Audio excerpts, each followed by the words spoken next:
Baik teman-teman, langsung kita mulai ya. Bismillahirrahmanirrahim. Assalamualaikum warahmatullahi wabarakatuh.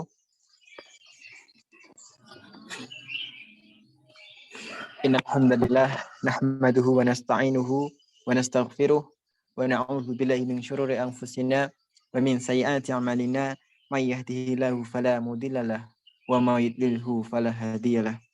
Asyhadu an la ilaha illallah wahdahu la syarikalah wa asyhadu anna Muhammadan abduhu wa rasuluh.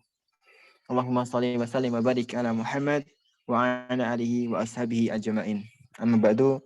Pertama-tama marilah kita panjatkan puji syukur kehadirat Allah Subhanahu wa taala karena atas limpahan rahmat, hidayah, inayah, serta nikmatnya untuk kita semua sehingga kita masih diberikan nafas hingga sampai sekarang ini. Di bulan Ramadan ini kita masih bisa berpuasa. Kita masih juga bisa ikut dalam kajian taklim yang dirasakan secara online ini. Yang kedua, salawat serta salam semoga tetap tercurahkan kepada junjungan kita, yaitu baginda Nabi Muhammad Sallallahu Alaihi Wasallam, yang kita nantikan syafaat atau pertolongan Nabi Muhammad yang akhir nanti. Dan semoga kita termasuk umatnya yang mendapatkan syafaat atau pertolongan Nabi Muhammad yang akhir nanti. Baik, saya ucapkan jazakumullah khairan kepada Ustadz Fatan dan para jamaah yang sudah ikut, yang sudah menghadiri kajian tadabbur Al-Quran pada pagi hari ini. Yang insya Allah hari ini nanti akan menafsirkan juz ke-22. Baik, langsung saja teman-teman, marilah kita buka kajian tadabbur Al-Quran pada pagi hari ini dengan bacaan basmalah bersama-sama. Bismillahirrahmanirrahim. Yang selanjutnya langsung saja saya serahkan kepada Ustadz Fatan selaku pembicara pada kajian pagi hari ini. Ustadz Fatan, dipersilakan. Baik, jazakumullahu khairan. Amin, Pak. Iya.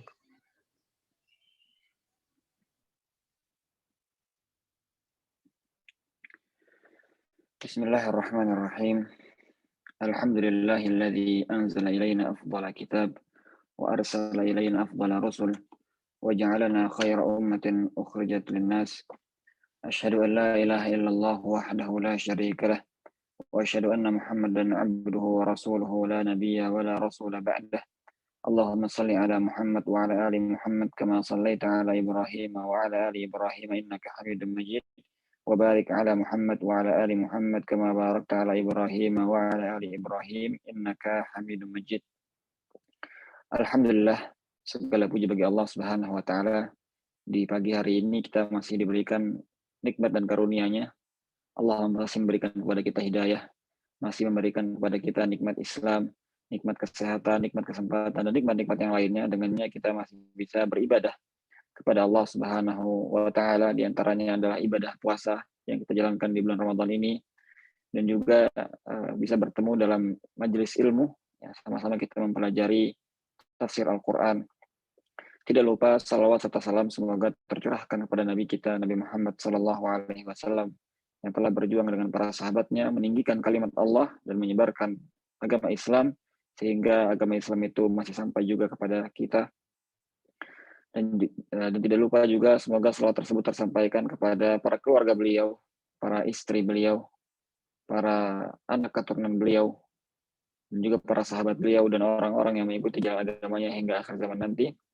Amma ba'du, seperti biasa pada hari ini kita akan membahas tafsir ijmali, tafsir secara general, membahas poin-poin penting yang terdapat dalam setiap juznya. Dan hari ini adalah hari ke-22 Ramadan. Oleh karenanya kita insya Allah akan membahas tafsir juz ke-22, dimulai dari surat Al-Ahzab, kemudian akan dilanjutkan dengan surat Saba, Fatir, dan juga surat Yasin. Dalam surat Al-Ahzab, kemudian Allah Subhanahu wa taala menyebutkan berbagai nasihat kepada para istri Nabi Shallallahu alaihi wasallam. Suatu hari, ya, yang namanya pernikahan ya pasti pernah mengalami yang namanya perseteruan, ya, atau pasti pernah mengalami masalah. Suatu hari Nabi Muhammad SAW pun pernah menghadapi masalah bersama dengan istri-istrinya, yang membuat beliau SAW marah kepada para istrinya dan bahkan menyendiri, memisahkan diri dari para istrinya selama 1 bulan. Ya.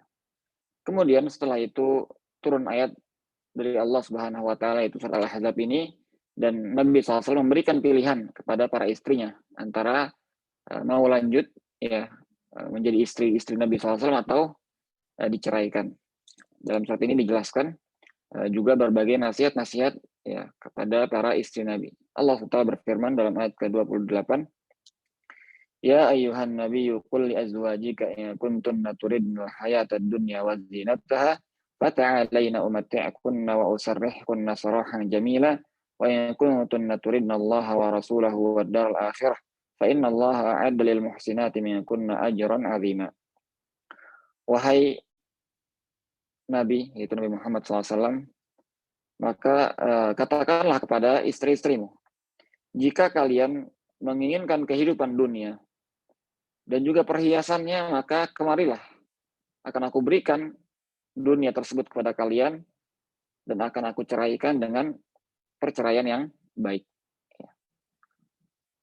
Namun kalau kalian menginginkan Allah dan Rasul-Nya dan juga negeri akhirat, maka sesungguhnya Allah menyiapkan bagi orang-orang yang berbuat baik dari kalian pahala yang sangat agung.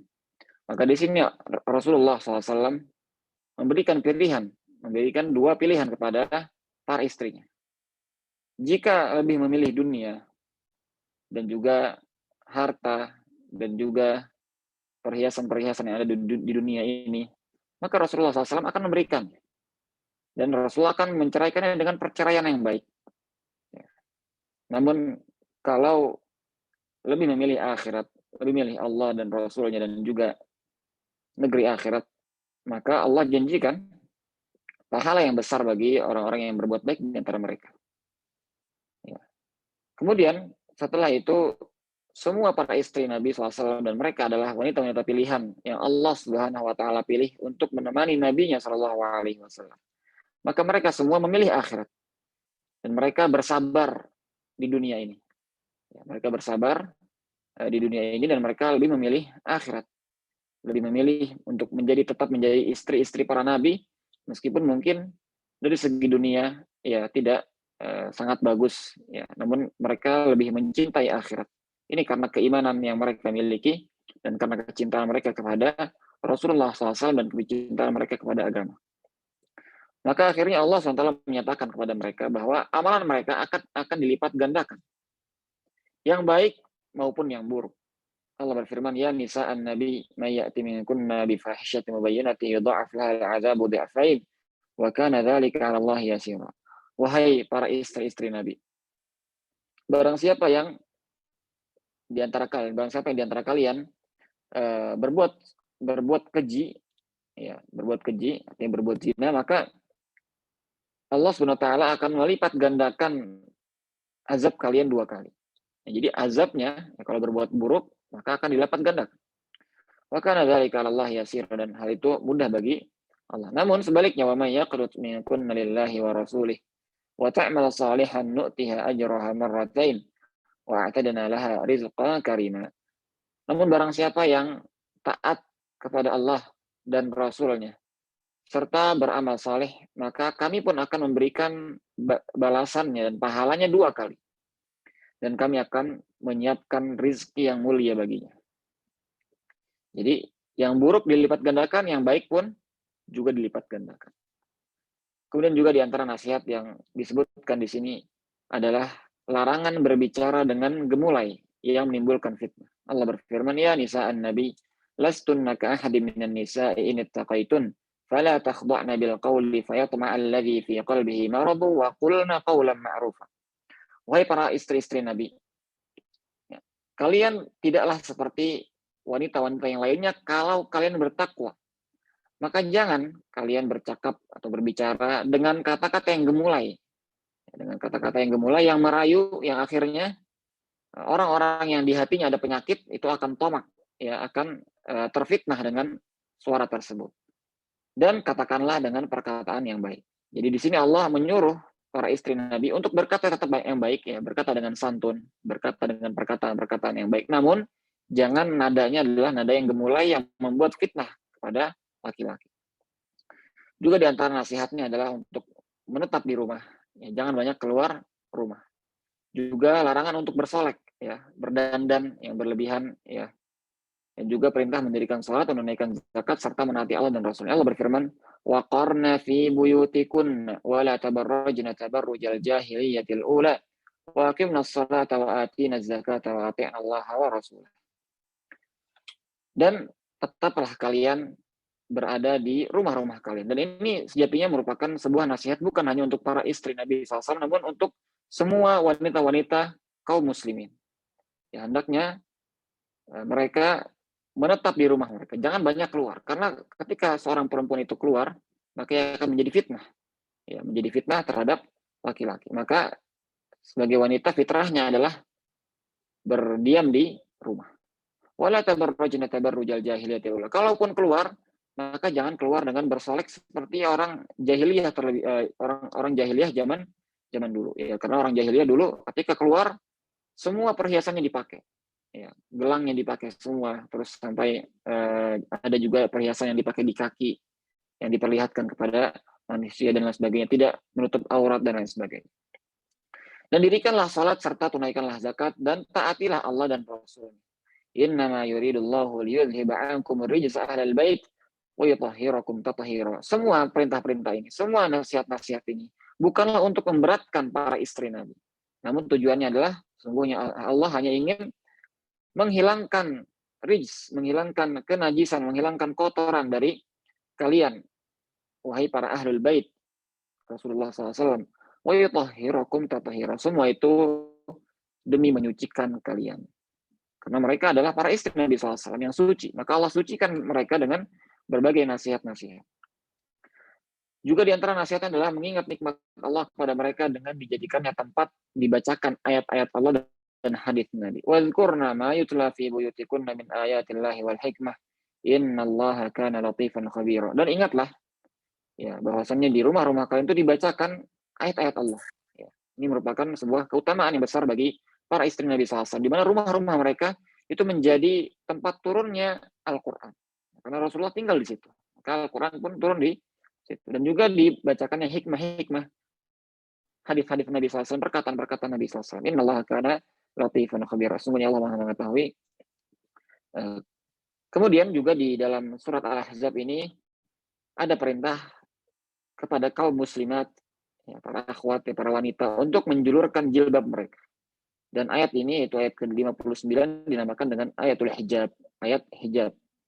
Allah berfirman, Ya ayyuhan nabiyyu qul li azwajika wa banatika wa nisa'il mu'minina yudnina alaihinna min jalabibihin dzalika adna ay yu'rafna fala yu'dzain wa kana Allahu ghafurur rahima. Wahai Nabi Muhammad SAW, katakanlah kepada istri-istrimu, wabanatika, dan anak-anak perempuan. Ini dimulai dari keluarga terdekat dulu. Begitulah dakwah. Ya, kita harus memulai dakwah kita dari orang-orang terdekat kita. Ya. Katakanlah kepada istri-istrimu dan juga anak-anak perempuan, wanisa mu'minin, dan wanita-wanita kaum muslimin. Maka ini perintah untuk semua wanita. Perintah untuk semua wanita yang beriman. Yudnina alaihinna min jalabibihin. Agar menjulurkan jilbab mereka. Sehingga menutupi aurat mereka. Menjulurkan jilbab mereka sehingga menutupi aurat mereka.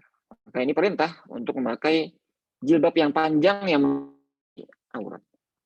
Dzalika adana ayyurafna fala yu'dzain. Hal itu lebih mudah untuk agar mereka diketahui sehingga tidak diganggu. Ya. Karena ketika seorang perempuan itu menggunakan pakaian-pakaian yang syar'i, maka ia akan dikenal. Ya, dan akan dianggap sebagai orang yang baik, orang yang memakai pakaian-pakaian yang bagus, maka dia tidak akan diganggu. Wa kana Allahu ghafurur rahim, dan Allah Maha Pengampun lagi Maha Penyayang. Ayat ini disebut dengan ayatul hijab. Dengan demikian selesailah bahasan kita dalam surat Al-Ahzab, dan kita akan berpindah kepada surat selanjutnya, itu surat Saba, ya, suratul Saba. Surat ini merupakan surat Makkiyah yang memiliki jumlah ayat 54. Sebagaimana namanya, suratul Saba, bercerita tentang negeri Saba. Negeri Saba ini di daerah Yaman, ya, yang sebelumnya telah kita kisahkan juga bagaimana negeri Saba bersama dengan Nabi Sulaiman, ya, ketika itu Nabi Saba dipimpin oleh Ratu Bilqis. Ya. Nah, negeri Saba ini Allah berikan kenikmatan ya, sesaat, namun kemudian alih-alih mereka bersyukur kepada Allah terhadap nikmat tersebut, mereka malah kufur kepada Allah. Sehingga Allah ganti nikmat itu menjadi musibah, berupa banjir bandang yang menghancurkan negeri mereka. Allah memulai surat Saba ini dengan menceritakan tentang nikmat Allah kepada keluarga Daud. Allah SWT memberikan Nabi Daud berbagai kenikmatan. Di antaranya adalah Allah berikan Nabi Daud kemampuan untuk memahami tasbih para makhluk. Jadi sebagaimana dalam Al-Quran dijelaskan banyak dalam banyak ayatnya bahwa semua makhluk itu bertasbih kepada Allah. Nah, burung-burung berkicau itu adalah tasbih kepada Allah Subhanahu wa taala. Bahkan ikan di lautan kepada Allah Subhanahu wa taala. Namun kita manusia tidak mengerti, tidak memahami tasbih mereka seperti apa. Namun Nabi Daud alaihissalam diberikan kemampuan oleh Allah Subhanahu wa taala bisa memahami tasbihnya para makhluk. Dan ketika kita bisa memahami tasbih makhluk-makhluk tersebut, itu juga akan membuat kita termotivasi untuk bertasbih kepada Allah. Karena lingkungan sekitar itu akan memotivasi kita untuk melakukan hal yang sama. Ketika kita mendengarkan ya binatang-binatang, ya, burung dan lain sebagainya itu bertasbih kepada Allah Subhanahu wa taala, maka kita juga akan ingin untuk bertasbih. Ini adalah Nabi Daud diberikan suara yang sangat bagus ketika beliau membaca kitab suci dan juga ketika beliau bertasbih, berzikir kepada Allah diberikan suara yang bagus. Sehingga dengan suara yang bagusnya itu gunung-gunung dan burung yang mendengarkan tasbihnya Nabi Daud ikut bertasbih kepada Allah Subhanahu wa taala bersamanya. Allah berfirman dalam ayat ke-10, "Wa laqad atayna Dauda minna fadla ya jibalu awwibi ma'ahu wat-tayra wa alanna lahu al-hadid." Kami telah berikan kepada Nabi Daud kelebihan dari kami. Wahai gunung-gunung dan juga burung-burung, bertasbihlah bersama Nabi Daud. Wa alanna lahul hadid, dan juga di antara kelebihan yang Allah berikan adalah Nabi Daud diajarkan bagaimana caranya menempa besi. Ya, besi yang tadinya kuat ya bisa dicairkan sehingga bisa dibentuk sesuai dengan keinginannya. Ani'mal sabighati wa qaddir fis sardi wa'malu salihah inni bima ta'maluna basir. Di antara fungsinya adalah untuk membuat baju perang, ya, untuk membuat baju perang sehingga ketika perang memiliki perlindungan yang lebih gitu ya. Wa'malu salihah. Kemudian Allah menyuruh Nabi Daud untuk beramal saleh. Inni bima ta'maluna basir. Sungguhnya aku Maha melihat apa yang kalian kerjakan. Kemudian juga Allah menyebutkan nikmatnya kepada anaknya Nabi Daud, yaitu Nabi Sulaiman alaihissalam. Wali Sulaiman ar-riha ghuduha syahru wa rawahuha syahr wa asalna lahu 'ainal qitr wa minal jinni may ya'malu baina yadayhi bi'idni rabbih wa may yazigh minhum an amrina nudhiqhu min 'adzabis sa'ir. Allah berikan kepada Nabi Sulaiman angin ya, sesuai dengan kehendaknya. Jadi Nabi Sulaiman diberikan mukjizat bisa mengatur angin ya, mau bertiup ke mana, ke arah mana. Sehingga dengan hal tersebut ia bisa menempuh perjalanan yang tadinya perjalanan sebulan bisa ditempuh dengan cepat menjadi 1 hari saja. Dan juga di antara yang Allah berikan adalah Nabi Sulaiman diberikan kekuatan untuk bisa mencairkan tembaga. Ini hampir sama dengan Nabi Daud ya, dengan untuk mencairkan tembaga untuk membuat berbagai macam benda-benda dan alat-alat.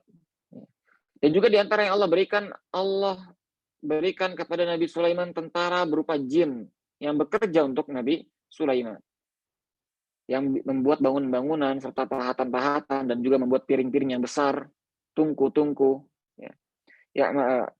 Ya'maluna lahu ma yasha'u min mahariba wa tamathila wa jifanin kal jawabi wa qudurir rasiyat.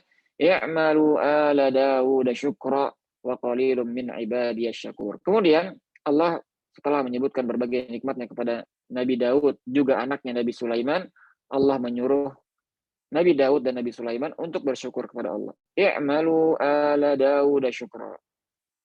Bersyukurlah wahai keluarga Daud. I'malu di sini Allah menggunakan kata-kata i'malu. Beramallah wahai keluarga Daud dengan bersyukur kepada Allah Subhanahu wa taala. Ini menunjukkan bahwasanya bersyukur adalah sebuah amalan.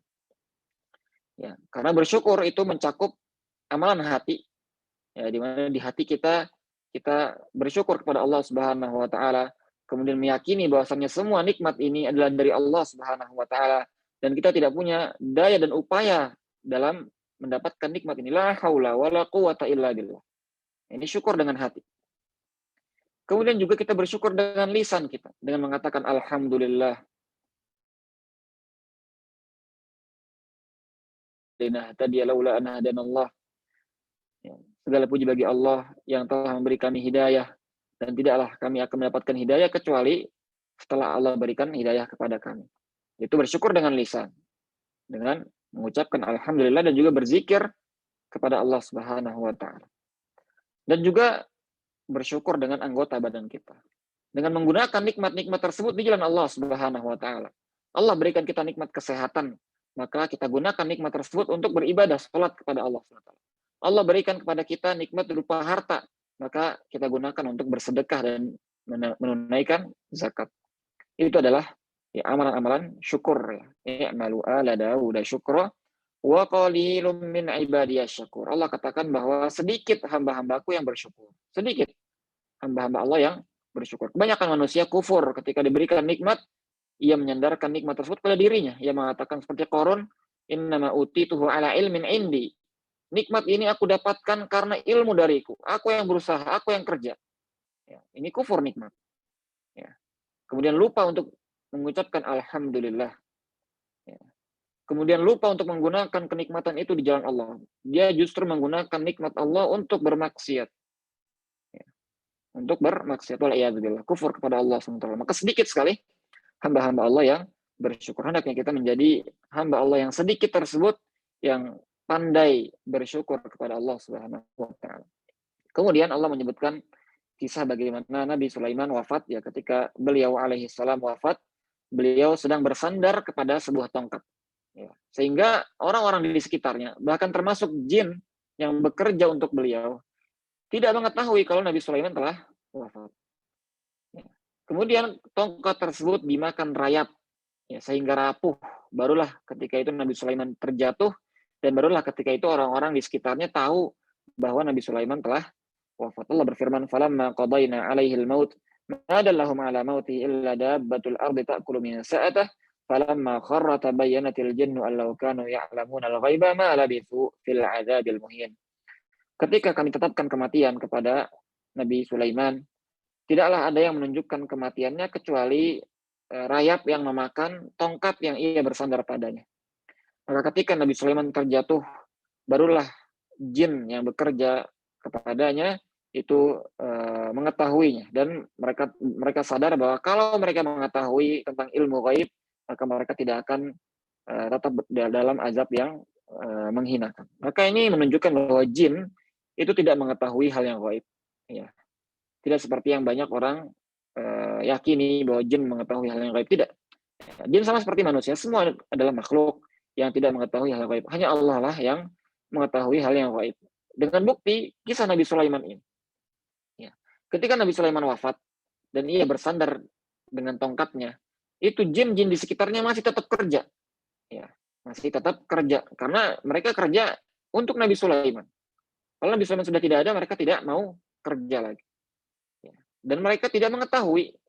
Ya, kalau mereka tahu ilmu gaib, kalau mereka tahu hal-hal gaib, maka dia akan tahu ketika Nabi Sulaiman telah wafat dan tidak akan mau bekerja lagi untuknya. Namun karena hal gaib itu hanya diketahui oleh Allah dan jin tidak mengetahui hal gaib, dia tetap kerja sampai kemudian rayap memakan tongkatnya Nabi Sulaiman, sehingga Nabi Sulaiman pun terjatuh dan barulah mereka mengetahui bahwa Nabi Sulaiman telah wafat. Kemudian setelah itu dalam Saba ini dijelaskan ya tentang negeri Saba. Negeri Saba yang Allah berikan berbagai nikmat kepada negeri tersebut. Negeri Saba yang mengalir sungai yang deras di negeri tersebut. Sehingga akhirnya saking derasnya sungai itu, mereka membuat bendungan. Mereka membuat bendungan di sungai tersebut, dan kemudian dari bendungan tersebut mereka mengalirkan air sungai tersebut ke kanan dan kiri bendungan. Ke kanan dan kirinya.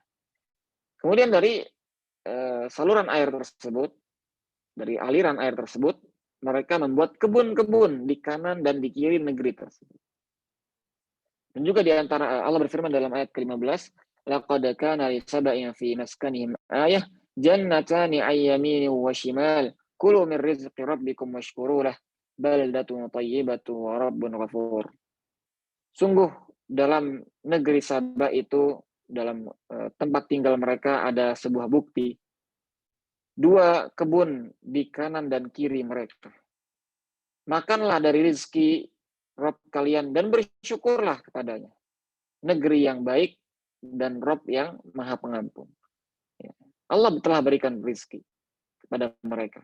Dan Allah memerintahkan mereka untuk bersyukur terhadap rezeki tersebut. Dan Allah janjikan, kalau mereka bersyukur, maka Allah akan mengampuni mereka. Wa Rabbun ghafur. Dan Rabb yang maha pengampun. Dan juga di antara nikmatnya adalah Allah jadikan negeri Saba itu dekat dengan negeri-negeri besar yang lain. Jadi negeri Saba itu kalau sekarang letaknya sekitar daerah di negeri Yaman ya, di Yaman. Ya, sehingga ketika itu negeri Saba dekat dengan Son'a dan juga ketika itu dimudahkan perjalanan ke Syam. Ya. Sehingga mereka bisa berdagang dengan mudah dan aman. Ya.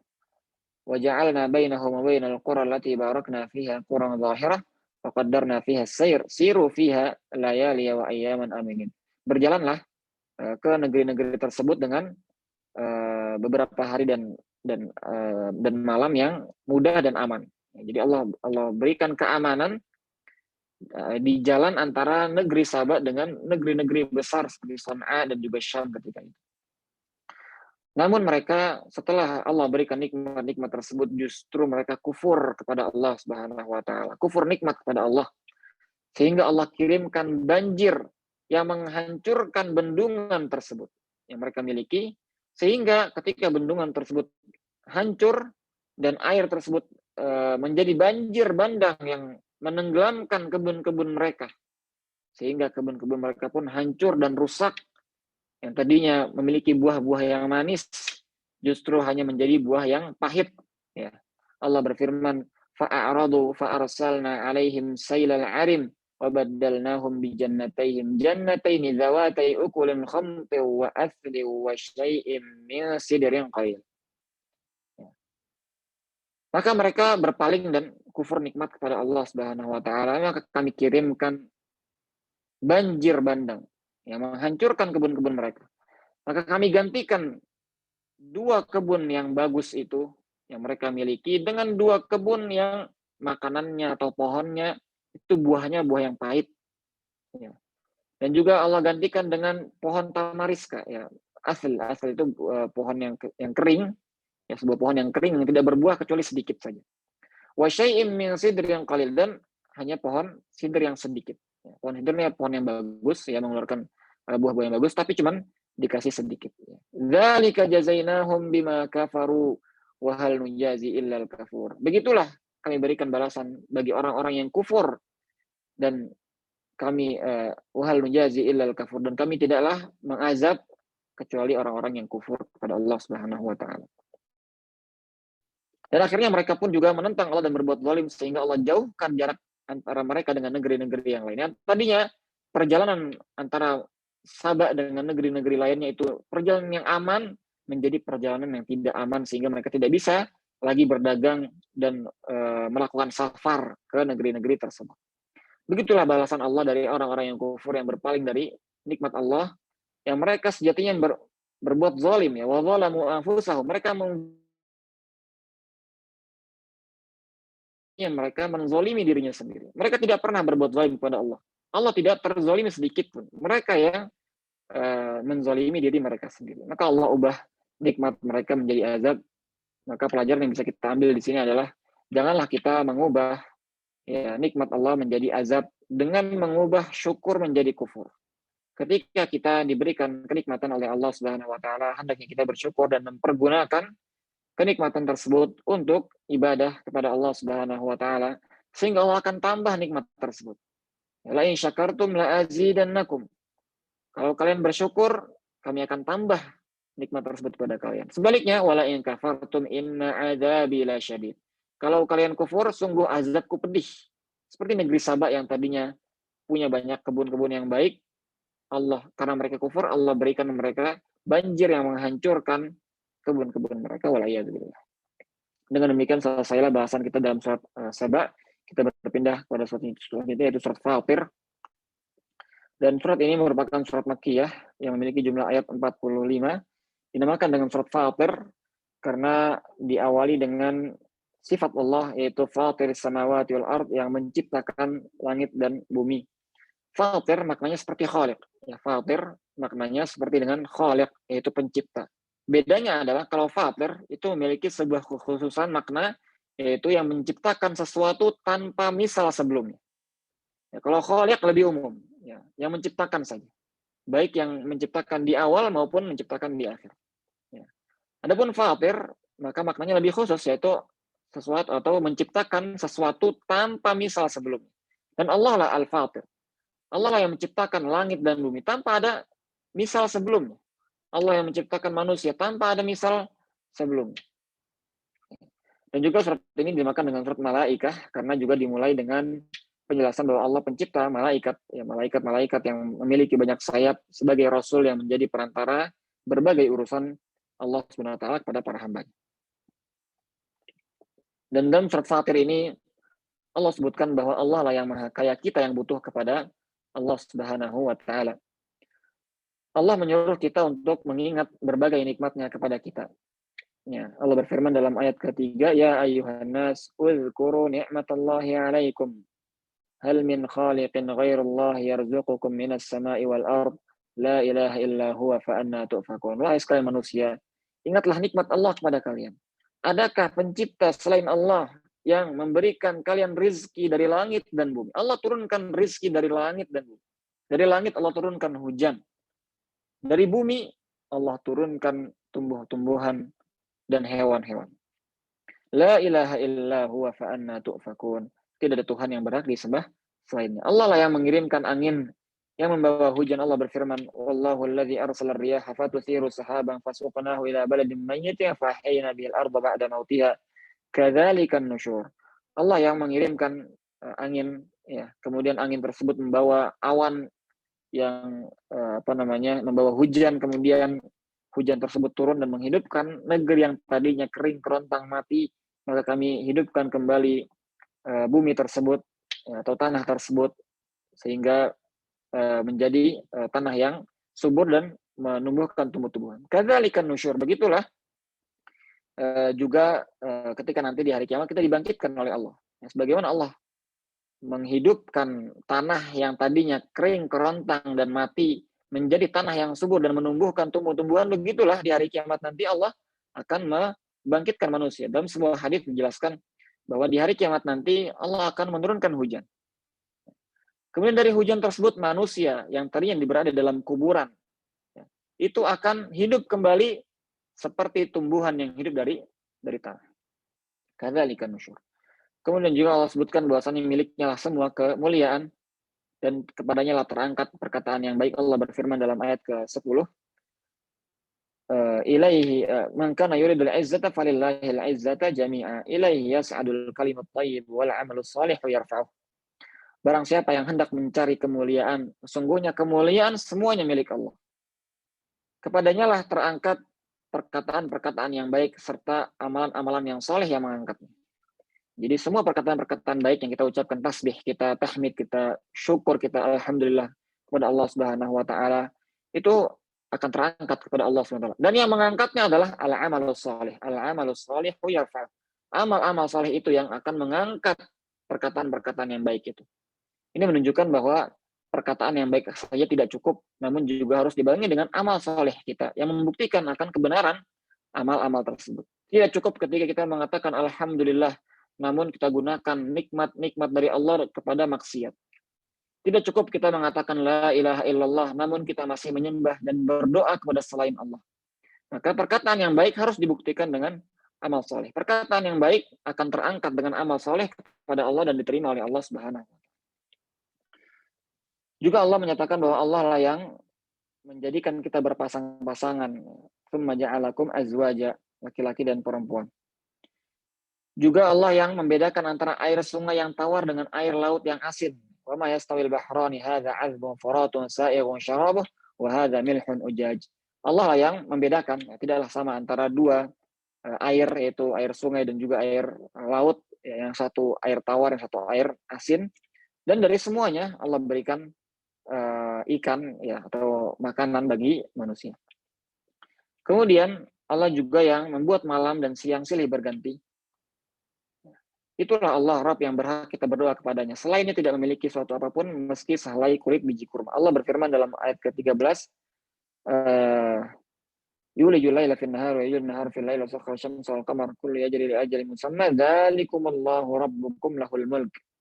Itulah Allah. Setelah Allah menyebutkan berbagai nikmat-nikmatnya kepada kita, Allah mengatakan dzalikumullahu rabbukum lahul mulk. Itulah Allah, Rabb kalian yang memiliki kerajaan semuanya.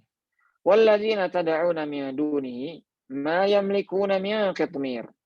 Adapun yang engkau berdoa, yang engkau minta kepada selain Allah, yang engkau ibadahi selain Allah, ya, para berhala-berhala itu, bahkan malaikat-malaikat itu, bahkan rasul-rasul itu, bahkan wali-wali dan kuburan-kuburan itu, mereka ma yamlikuna min qitmir, mereka tidak memiliki sesuatu apapun meskipun hanya sehelai kulit biji kurma saja.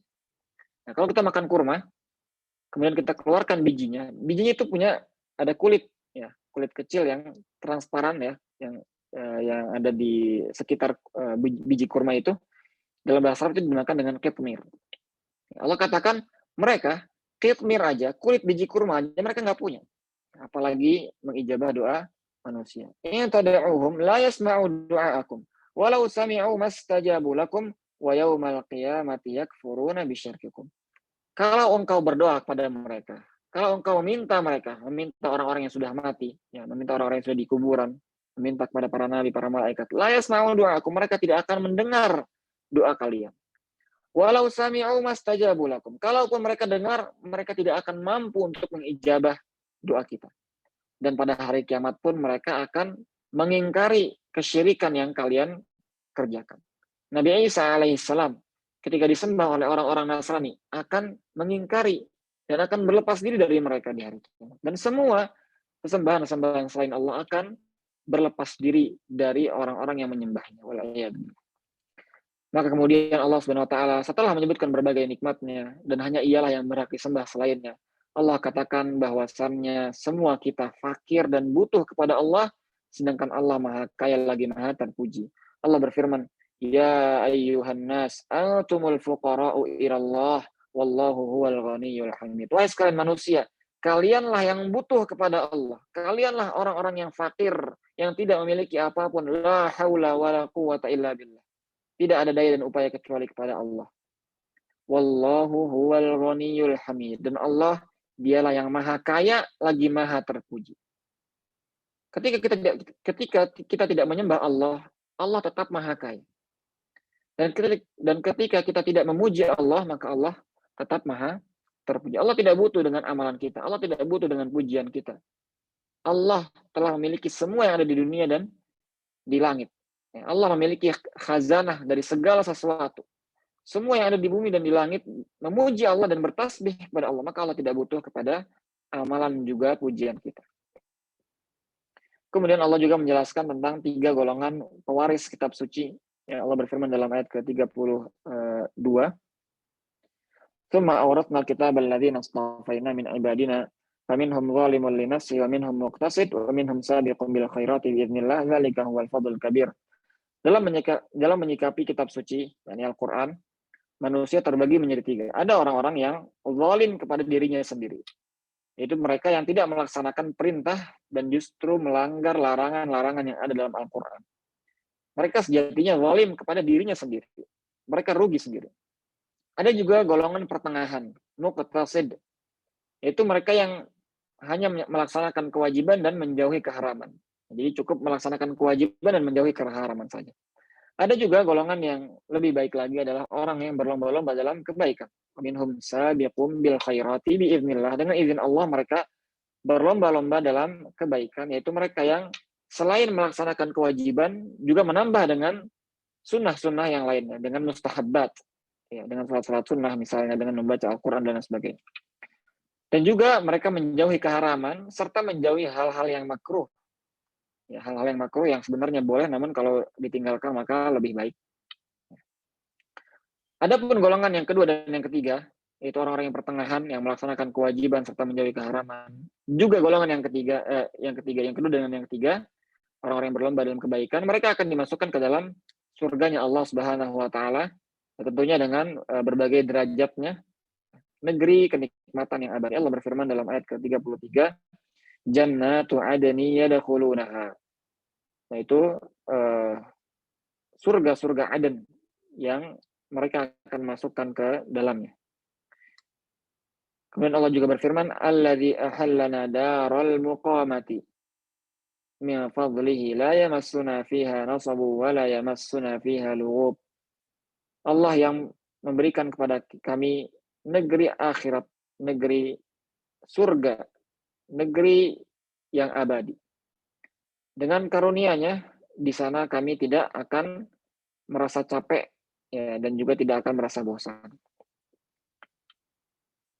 Adapun golongan yang pertama yang zalim kepada dirinya sendiri, yang tidak melaksanakan perintah Allah dan bahkan melanggar larangan-larangan Allah dalam Al-Quran, maka mereka akan dimasukkan ke dalam neraka. Allah berfirman, walladzina kafaru lahum naru jahannam la yuqda alaihim fayamutu wa la yukhaffafu anhum min adzabiha kadzalika najzi kulla kafur. Adapun orang-orang yang kufur, orang kafir di hari kiamat, maka bagi mereka neraka jahanam dan mereka tidak akan mati sehingga beristirahat di neraka dan tidak akan dikurangi dan diringankan azabnya.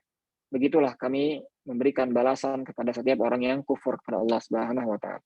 Kemudian surat ini lalu ditutup dengan menyebutkan rahmat Allah, di mana Allah memaafkan banyak dosa manusia dan memberikan kesempatan untuk bertaubat kepadanya. Allah berfirman, "Walau yu'akhidullahu an-nasa bima kasabu, ma taraka 'ala dhahriha min dabbah, walakin yu'akhiruhum ila ajalin musamma, fa idza jaa ajaluhum fa innallaha kana bi'ibadihi basira." Kalau saja Allah mengazab manusia atas setiap dosa yang mereka lakukan, maka tidak akan ada lagi tersisa di atas muka bumi ini satu manusia pun, satu makhluk pun. Karena semua manusia itu pasti pernah berbuat dosa. Jadi kalau Allah mengazab manusia langsung setelah mereka berbuat dosa di dunia, maka tidak akan tersisa manusia di muka bumi ini. Namun Allah mengakhirkan azab tersebut sampai suatu masa. Allah berikan umur kepada manusia. Allah berikan kesempatan untuk bertaubat, kembali kepada Allah Subhanahu wa taala, bertaubat dari dosanya. Ya, dan beramal saleh yang menghapuskan dosa-dosanya. Namun ketika ajal tersebut telah datang, maka sungguhnya Allah Maha melihat kepada hamba-hambanya dan ajal itu tidak akan bisa diundur sedikit pun. Kemudian terakhir ya, surat Yasin yang merupakan surat Makkiyah, memiliki jumlah ayat 83, Allah menegaskan bahwa Nabi Muhammad SAW diutus menjadi Rasul, pembawa peringatan. Allah menegaskan dalam surat Yasin, ya, innaka laminal mursalin. Yasin wal Qur'anil Hakim, innaka laminal mursalin. Yasin dan demi Al-Qur'an yang hakim, yang membawa hikmah. Innaka laminal mursalin. Sesungguhnya engkau benar-benar merupakan ya, di antara rasul-rasul. Merupakan seorang rasul. Ya, di sini Allah memberikan berbagai penegasan. Yang pertama Allah berikan sumpah wal Qur'anil Hakim. Kemudian Allah gunakan inna juga sebagai penegasan sesungguhnya. Juga dengan lam, laminal mursalin. Ini Allah benar-benar menegaskan bahwa engkau wahai Muhammad sallallahu alaihi wasallam betul-betul merupakan seorang rasul. Yang menyuruh kepada jalan yang lurus, ya ala siratim mustaqim, menyuruh kepada jalan yang lurus. Membawa kitab yang diturunkan oleh Allah yang Maha Perkasa lagi Maha Penyayang, Tanzilal Azizir Rahim. Untuk memberikan peringatan kepada manusia, litunzira qauman ma unzira aba'uhum fahum ghafilun, memberikan peringatan sebagaimana telah datang peringatan kepada bapak-bapak mereka, nenek moyang mereka. Namun Allah tetapkan laqad haqqal qaul ala aktsarihim fahum la yu'minun. Nah, kebanyakan mereka Allah tetapkan tidak beriman kepada Nabi SAW. Dan mereka terhalang dari hidayah karena kezaliman yang mereka lakukan sendiri. Wa ja'alna min baini aydihim sadda wa min khalfihim sadda fa ghashaynahum fahum la yubsirun. Wa sawa'un 'alaihim anzartahum am lam tunzirhum la yu'minun. Dan kami berikan penghalang di depan dan di belakang mereka. Dan kami tutup pendengaran mereka sehingga mereka tidak bisa melihat dan mendengar. Dan sama saja apakah engkau berikan mereka peringatan atau tidak, mereka tidak mau beriman. Ya. Adapun orang-orang yang berhak mendapatkan peringatan dari Allah Subhanahu wa taala dan mendapatkan hidayah dari Allah adalah mereka yang mengikuti kebenaran dan takut kepada Allah. Allah berfirman, "Innama tunziru man ittaba'a dzikra wa khasyiyar rahmana bil ghaib, fabasyshirhu bimaghfirati wa ajrin karim." Sungguhnya engkau hanya memberikan peringatan, atau sesungguhnya peringatan itu hanya bermanfaat bagi orang-orang yang mengikuti pelajaran, bagi orang-orang yang mengikuti pelajaran dari Allah Subhanahu wa taala dan takut kepada Allah bil ghaib, ya, dengan yang gaib. Ya, jadi bukan hanya karena di depan manusia saja, namun memang betul-betul dia takut kepada Allah Subhanahu wa taala. Maka berikanlah kabar gembira, ampunan juga pahala yang mulia. Kemudian Allah memberikan permisalan, ada sebuah kaum yang diutus kepada mereka rasul. Bukan hanya satu, namun 3. Diutus 3 rasul sekaligus kepada kaum tersebut, ya, sebagai penyampai risalah kepada mereka, namun mereka mendustakan. Ya, qalu ma antum illa basyarum mithluna wa ma anzalar rahmanu min syai' in antum illa takdzibun. Ya, kalian tidaklah hanya melainkan hanya seorang manusia biasa saja seperti kami, dan Allah tidak menurunkan apapun kepada kami dari wahyu. Sesungguhnya kalian hanya berdusta saja. Mereka mendustakan Allah dan mendustakan Rasulnya. Maka Allah azab mereka, ya. Dan kemudian ada seseorang dari pinggir kota wajah min aqsal Madinah yang menasihati mereka, nasihati kaumnya. Wajah min aqsal Madinah rajul yas'a qala ya qaumi ittabi'ul mursalin. Ikutilah para rasul yang menyeru kepada ibadah kepada Allah Subhanahu wa taala. Ittabi'u man la yas'alukum ajra wa hum muhtadun. Ikutilah siapa yang tidak meminta balasan. Para rasul ketika mereka berdakwah kepada kaumnya, mereka tidak meminta balasan, tidak meminta untuk dibayar, tidak meminta untuk diberikan makanan, diberikan rezeki. Mereka ikhlas hanya kepada Allah saja. Wa hum muhtadun, dan mereka lah yang diberikan hidayah. Wa ma li la a'budul ladzi fatarani wa ilaihi turja'un. Dan mengapa aku tidak mau menyembah Allah yang telah menciptakanku dan kepadanya lah kembali kepada Allah Subhanahu wa taala. Attakhidhu min dunihi alihatan in yuridni ar-rahmanu bidurrin la tughni anni syafa'atuhum syai'an wa la yunqidhun. Inni idzal lafi dhalalin mubin. Inni amantu bi rabbikum fasma'un.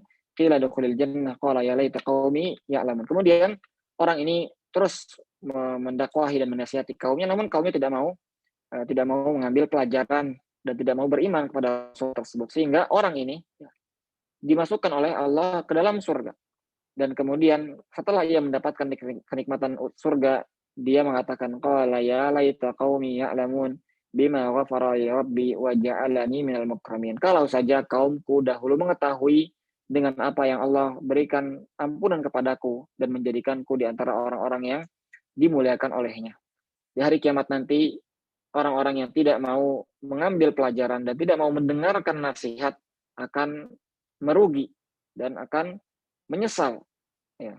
Kenapa aku tidak mau mendengarkan nasihat orang ini? Kenapa aku tidak mau mendengarkan kajian misalnya? Kenapa aku tidak mau mengikuti apa yang disampaikan di dalam kajian-kajian apa yang saya baca dahulu di dalam Al-Quran? Maka sebelum terlambat, hendaknya kita mengambil pelajaran dan mendengarkan peringatan-peringatan yang terdapat dalam Al-Quran, juga peringatan-peringatan yang terdapat dalam hadis-hadis Nabi Shallallahu Alaihi Wasallam, agar kita di hari kiamat tidak menyesal karena tidak mengikuti Rasulullah dan juga Al-Quran.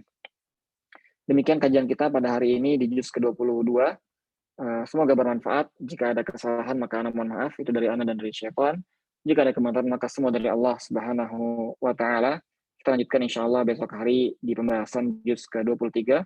Hadza wa sallallahu ala nabiyina Muhammadin walhamdulillahi rabbil alamin. Ana kembalikan kepada teman-teman. Ya, jazakumullah khairan kepada Ustaz Fatan atas penyampaian materi di tafsir juz 22 ya Ustaz. Dari surat Al-Ahzab ayat 31 sampai 373, kemudian Saba ayat 1 sampai 54, Fatir 1 sampai 45, dan yang terakhir Surat Yasin ayat 1 sampai 27.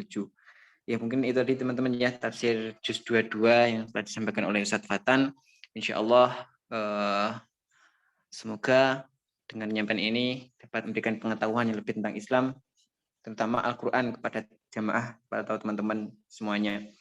Insyaallah besok lanjutkan dengan Quran tafsir juz 23 ya teman-teman. Mungkin cukup sekian untuk hari ini. Sekali lagi saya ucapkan terima kasih jazakumullah khairan kepada Ustadz Fatan dan juga teman-teman atau para jamaah semuanya. Marilah kita tutup kajian pagi hari ini dengan bacaan alhamdulillah dilanjutkan doa kafaratul majelis bersama-sama. Alhamdulillahirabbil subhanakallahumma bihamdik asyhadu an la ilaha illa anta astaghfiruka wa atubu ilaik. Tetap semangat teman-teman di sebelum malam hari terakhir. Fastabiqul khairat. Wassalamualaikum warahmatullahi wabarakatuh.